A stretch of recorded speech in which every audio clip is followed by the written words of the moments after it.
Yang Berhormat Senator Datuk Dr. Zulkifli bin Muhammad Al-Bakri, Menteri di Jabatan Perdana Menteri Hal Ehwal Agama, Yang Berhormat Datuk Ahmad Marzuq bin Syari, Timbalan Menteri di Jabatan Perdana Menteri Hal Ehwal Agama, Yang berbahagia Tan Sri Muhammad Zuki bin Ali, Ketua Setiausaha Negara, Yang berbahagia Tan Sri Muhammad Khairul Adib bin Abdul Rahman, Ketua Pengarah Perkhidmatan Awam, Yang berusaha Tuan Haji Ruslan bin Said, Ketua Pengarah Jabatan Wakaf, Zakat dan Haji, Yang berusaha Profesor Madya Dr. Amir bin Syahrudin, Ketua Pegawai Eksekutif Yayasan Wakaf Malaysia, Ketua-Ketua Setiausaha Kementerian, Ketua-Ketua Jabatan dan Agensi di bawah Jabatan Perdana Menteri,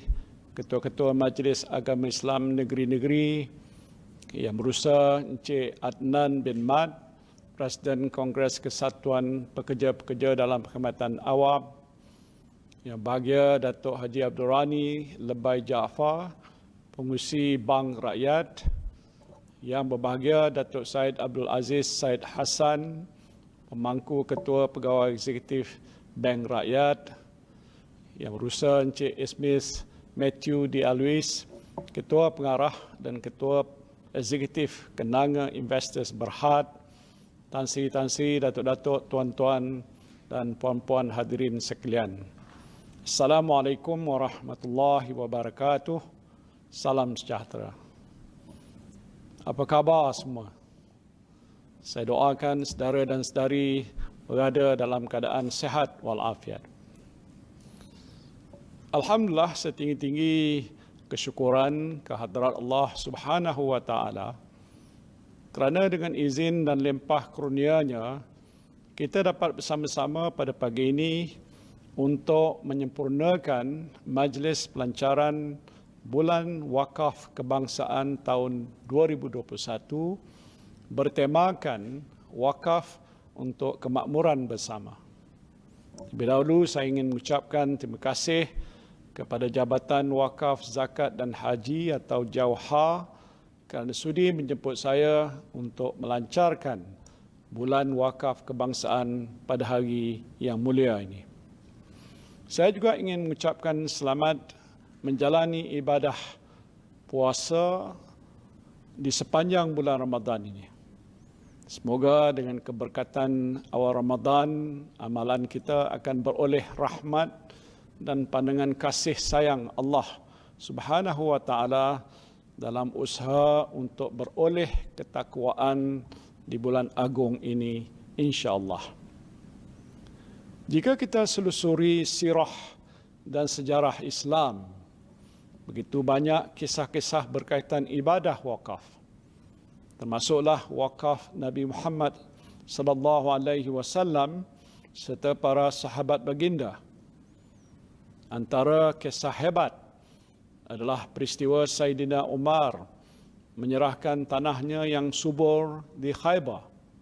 Saidina Osman membeli, seterusnya mewakafkan telaga Raumah untuk memenuhi keperluan penduduk.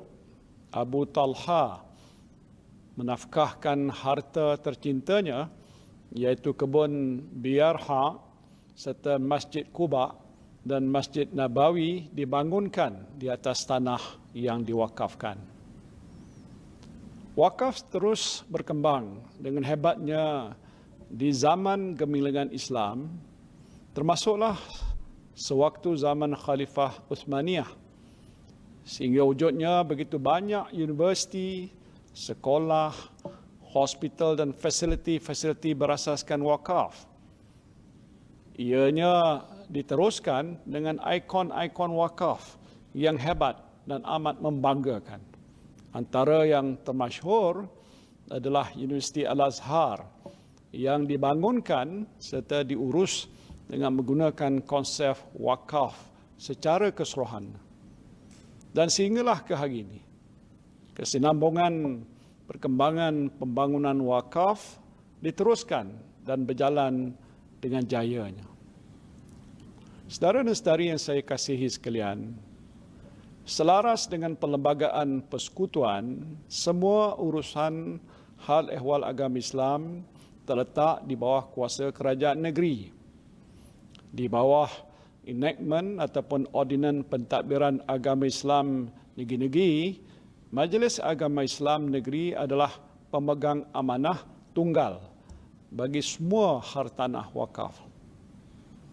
Kerajaan mengiktiraf kuasa negeri-negeri dalam aspek pengurusan dan pembangunan hartanah wakaf. Dan untuk menyokong dan juga memperkokohkan aspek ini, Kerajaan Persekutuan juga memberikan penekanan terhadap peranan dan sumbangan wakaf dalam setiap rancangan Malaysia 5 tahun di negara kita. Dan ini adalah sebagai contoh dizahirkan melalui penubuhan Jabatan Wakaf, Zakat dan Haji ataupun Jauhar pada tahun 2004 dan Yayasan Wakaf Malaysia YWM pada tahun 2008 yang bertujuan menjadi pelengkap kepada usaha Majlis Agama Islam negeri-negeri. Penubuhan kedua-dua agensi ini juga disusuli dengan beberapa inisiatif baru wakaf yang diumumkan dalam Belanjawan Tahunan Negara. Menerusi pembentangan Belanjawan 2021, kerajaan terus komited untuk memperkasa pengurusan wakaf melalui kerjasama antara Yayasan Wakaf Malaysia dengan agensi-agensi Kerajaan Persekutuan, GLC dan Syarikat Pelaburan Berkaitan Kerajaan GLIC. Pelan Induk Wakaf Nasional atau PIWN akan diwujudkan bagi memastikan pengurusan wakaf yang lebih cekap dan dapat memaksimumkan mobilisasi aset wakaf masa hadapan. Pelan ini adalah untuk memastikan peranan wakaf dapat terus diperkasakan untuk meningkatkan pembangunan ekonomi negara. Ini diharapkan akan memberikan banyak manfaat kepada masyarakat tanpa mengira agama, kaum maupun keturunan. Oleh sebab itu, saya berharap agar penglibatan semua pihak, sama ada masyarakat, agensi kerajaan, syarikat-syarikat berkaitan kerajaan, dapat dioptimumkan demi memperkasakan peranan wakaf dalam usaha membangunkan ekonomi negara. Di kesempatan ini, saya ingin ucapkan tahniah kepada Kementerian Alam Sekitar dan Air atau KASA kerana telah mengambil tindakan segera untuk menyokong inisiatif ini. Saya dimaklumkan bahawa pihak KASA dengan kerjasama Yayasan Wakaf Malaysia telah pun melancarkan tabung wakaf penghematan air ataupun wakaf air pada 17 Disember 2020 yang lalu yang bertujuan untuk membantu menyediakan penghematan bekalan air yang baik kepada pihak yang memerlukan. Begitu juga dengan penglibatan syarikat-syarikat termasuklah GLC dan GLIC.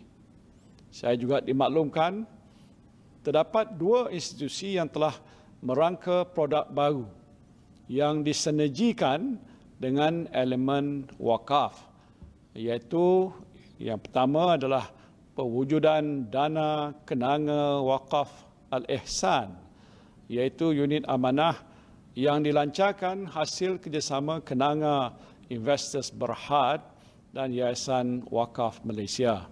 Dana yang dikawal selia oleh Suruhanjaya Security ini bertujuan untuk memberikan peluang kepada seluruh rakyat Malaysia untuk melabur dengan pengurus dana profesional sambil berwakaf dan menyumbang kepada pembangunan sosial dan masyarakat di seluruh negara.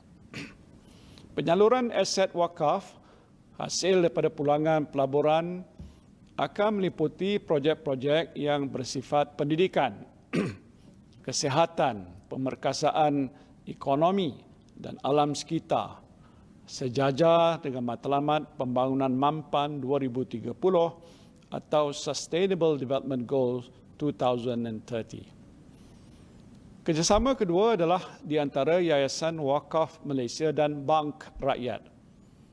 Menerusi kerjasama dalam meningkatkan tabung dana wakaf, Bank Rakyat yang merupakan bank koperasi Islam terbesar di Malaysia telah memberi komitmen untuk menyumbang dana wakaf sebanyak RM1 juta sebagai matching grant, di mana bagi setiap ringgit yang disumbangkan oleh pewakaf individu ke platform yang disediakan oleh Bank Rakyat akan mewakafkan pada nilai yang sama kepada dana wakaf tunai ini. Ini adalah revolusi wakaf, hasil cetusan sinergi sektor korporat yang mampu menyumbang pada pembangunan dan perkembangan wakaf di Malaysia. Saudara dan saudari yang saya kasihi sekalian, untuk memastikan wakaf berperanan sebagai salah satu elemen penting dalam membantu pembangunan ekonomi negara, sokongan dan pelibatan semua masyarakat, sama ada secara individu atau organisasi, amat diharapkan. Justru ke arah mencapai hasrat ini, tanpa menidakkan hakikat bahawa Majlis Agama Islam Negeri-Negeri adalah pemegang amanah tunggal harta wakaf di negeri-negeri, saya menggariskan 4 perkara utama yang perlu diberikan perhatian. Pertama, meningkatkan tabungan dana wakaf bagi membolehkan banyak lagi aset wakaf diwujudkan. Bagi tujuan ini, Ketua Setiausaha Kementerian dan ketua-ketua jabatan serta agensi di peringkat persekutuan perlu merangka inisiatif bagi menggalakkan pegawai dan kaki tangan di bawah tanggungjawabnya untuk berwakaf secara tunai, terutamanya secara berkala melalui potongan gaji. Bagi tujuan ini, Yang Bahagia Tan Sri Mat Zuki bin Ali, Ketua Setiausaha Negara, telah pun meluluskan Perkeliling Am Bilangan 1 tahun 2020 tata cara pelaksanaan sumbangan wakaf tunai melalui potongan gaji secara sukarela bagi pegawai awam yang berkhidmat di wilayah persekutuan dan negeri melalui kod 4474. Begitu juga dengan institusi-institusi perbankan dan keuangan dalam membantu mempelbagaikan lagi platform berwakaf. Institusi-institusi keuangan Islam seharusnya menjadikan wakaf sebagai elemen yang menjadi nilai tambah kepada produk dan perkhidmatan keuangan mereka. Kedua ialah menjadikan pembangunan hartanah wakaf sebagai salah satu elemen penting dalam penyediaan Pelan Pembangunan Rancangan Malaysia 5 tahun negara. Dalam konteks ini, GLC, GLIC, Badan Korporat bersama-sama Jabatan Wakaf, Zakat dan Haji, Yayasan Wakaf Malaysia dan Majlis Agama Islam Negeri-Negeri perlu mengenal pasti ruang dan peluang kerjasama yang boleh dijalinkan bagi mengoptimumkan penggunaan dan pembangunan aset-aset wakaf. Ketiga, ialah memperhebatkan lagi aktiviti pembudayaan dan sosialisasi wakaf ke arah mewujudkan masyarakat celik wakaf. Jabatan Wakaf, Zakat dan Haji dan Yayasan Wakaf Malaysia perlu bersama-sama merangka pelan pembudayaan yang holistik dan komprehensif. Ia akan dilaksanakan di peringkat nasional dan negeri dengan kerjasama Majlis Agama Islam Negeri-Negeri. Oleh yang demikian, saya berharap agar Jabatan Wakaf, Zakat dan Haji selaku jabatan di peringkat persekutuan yang telah diiktiraf penubuhannya sejak tahun 2004 akan terus meningkatkan hubungan baik dengan Majlis Agama Islam Negeri bagi memastikan pentadbiran harta wakaf, zakat dan urusan haji umat Islam menjadi lebih sistematik cekap dan berkesan. Keempat, Yayasan Wakaf Malaysia khususnya perlu diperkasakan sama ada dalam bentuk suntikan dana atau pertambahan bakat supaya dapat benar-benar menjadi contoh teladan pentadbiran wakaf yang terkehadapan di peringkat antarabangsa. Saya berharap melalui peranan institusi-institusi berkaitan wakaf di Malaysia ini, kita boleh menawarkan kepakaran serta model amalan yang terbaik kepada negara-negara Islam yang lain dalam usaha kita untuk mengembalikan kegemilangan wakaf. Saudara dan saudari yang saya kasihi sekalian, Kerajaan Persekutuan melalui Jabatan Wakaf, Zakat dan Haji dan Yayasan Wakaf Malaysia akan terus komited untuk bekerjasama dengan Majlis Agama Islam negeri-negeri agar wakaf dapat berperanan aktif dan efektif untuk membangunkan taraf sosioekonomi ummah. Bagi memastikan tumpuan khusus masyarakat dapat diberikan terhadap kehebatan wakaf, bulan Ramadan dijadikan sebagai bulan wakaf kebangsaan. Ini bukanlah bermaksud untuk berwakaf perlu menunggu di bulan Ramadan, tetapi kita akan merancangkan lagi aktiviti wakaf di bulan ini ke seluruh pelosok Malaysia. Semoga setiap aktiviti yang dirancang di sepanjang bulan wakaf kebangsaan tahun 2021 ini akan dapat memenuhi hasrat amal jariah pewakaf dan beroleh ganjaran serta rahmat ilahi, insya-Allah.